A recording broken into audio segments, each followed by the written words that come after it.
Hey fishy people, what's going on? We're back. This time we're doing a quick little maintenance video on some no clog airstones in your sponge filters. Alright, so if you're like me, you probably have sponge filters in a lot of your tanks, and when I say a lot, I mean they're pretty much all my tanks except my smaller tanks, my beta fish. Anyway, if you're like me as well, you've also probably, hot-wired them with an airstone, which means you take a no clog airstone, that is. It means you take the top off and you jury rig it with a little piece of airline tubing and an airstone. Well, what people might not realize is those airstones can get clogged, and then over the months of your filter running, you'll notice that the flow gets slower and slower, and you turn the air up and it still doesn't help. So I just put a little video here together to show you kind of like how to do some maintenance on your no clog airstones, because they will eventually get gunked up just like your hang on the back filters do, your canister filters, any kind of filtration. You're gonna have to wash it eventually. So you've got your sponge filter, you want to hot wire it with a no clog airstone like a Ziss airstone. So it's easy to do that. If it's a sponge that has a top, you just take it off. Boom, there's your water. Air goes through, pulls water in. This is your top part. So all you gotta do is take a little piece of airline tubing, you stick it on the airstone, and then you just attach it like you normally would your regular airline. And you really want to use a small piece, maybe nothing bigger than an inch, because if you get too big, depending on the size filter, it won't fit. This is just a 10-gallon one, so if it went any bigger, it wouldn't fit. So you're just going to take it, plop it back in, snap it, boom, you're good to go. Hook up your tube and your airline, and you're all set. Now, if you do this and you notice that the flow in your sponge filter is slowing down, and you've increased the airflow and it's still not good, what you've got to do is first clean your sponge. Secondly, check your airstone. So I don't know if you guys can see, but do you see how nasty and disgusting that looks in there? These have to be cleaned / changed out. So all you gotta do is unscrew them.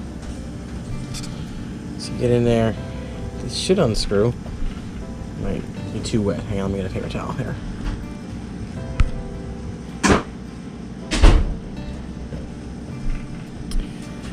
So this unscrews. This is the bottom part that's weighted. Here are your two little pads. You just pull it right off here.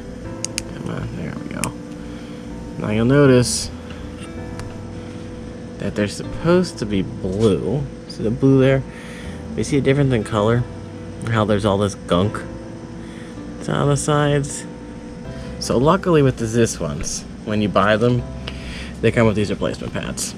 So you just take them out.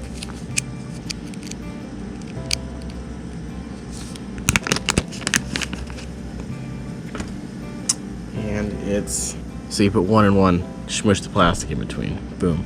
One, plastic, other one. Screw this in there. Get it nice and snug. Boom. And you're good to go. So you're just going to, since mine popped off, I'm going to put my airline back on. Make sure it's on there nice. Reattach it to the bottom. Again, I'm going to push, make sure. Now, I don't know how well you can see it. I'll zoom in a little bit here. But the gap between where the air filter and the little nub where you plug it in is very small. It's maybe 1/8 of an inch on there. So I get it nice and tight, and then you just stick it right back on, let it pop, boom, you're good to go. So luckily with these, you get 2 come with it automatically. So you get 2 on there, done deal. You get these 2 more, 2 I just put on there, so you get 2 replacement ones. I would say you probably, depending on what you're running in your tank, you got to do this every 8 to 12 months. So you get enough to do it for maybe 2 or 3 years. So I'm going to get this all hooked back up for you. So I've got my tube here.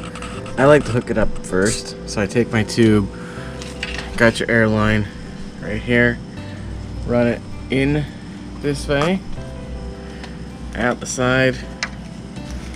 And then doing this one hand is rather difficult, but luckily I have a spot here. So, just Gonna stick that on there. Make sure it's nice and snug. We don't want it to pull off on us. There we go. And then I'm just gonna take this, go right there, and you're all set to go back in your tank. Thank you so much for watching the video. Remember to please like, comment, subscribe. Let me know if you've run into the same problem I did when your airstone, you know, doesn't want to work right, and you were like, what's going on? And called no clog, but you had an issue. So hit me up in the comments. I respond to everybody. I like to have a conversation with y'all. I stream twice a week, Mondays and Fridays. Monday stream is at 8:30 Eastern. Friday stream is at 4:30 Eastern. Monday night is all fishy stuff. Friday night is pretty much whatever we want to talk about. Movies, games, fish, anything really. So I hope to see you there. Also, if you entered on my Aquashello or 500 sub video, those people have since been drawn and responded to. So make sure you check your notifications on YouTube and see if you got a comment back on those videos. I'll wait a couple weeks. If I don't hear back, I'll have to pick somebody else's name for those. But yeah, I'll see you guys next time. Bye bye.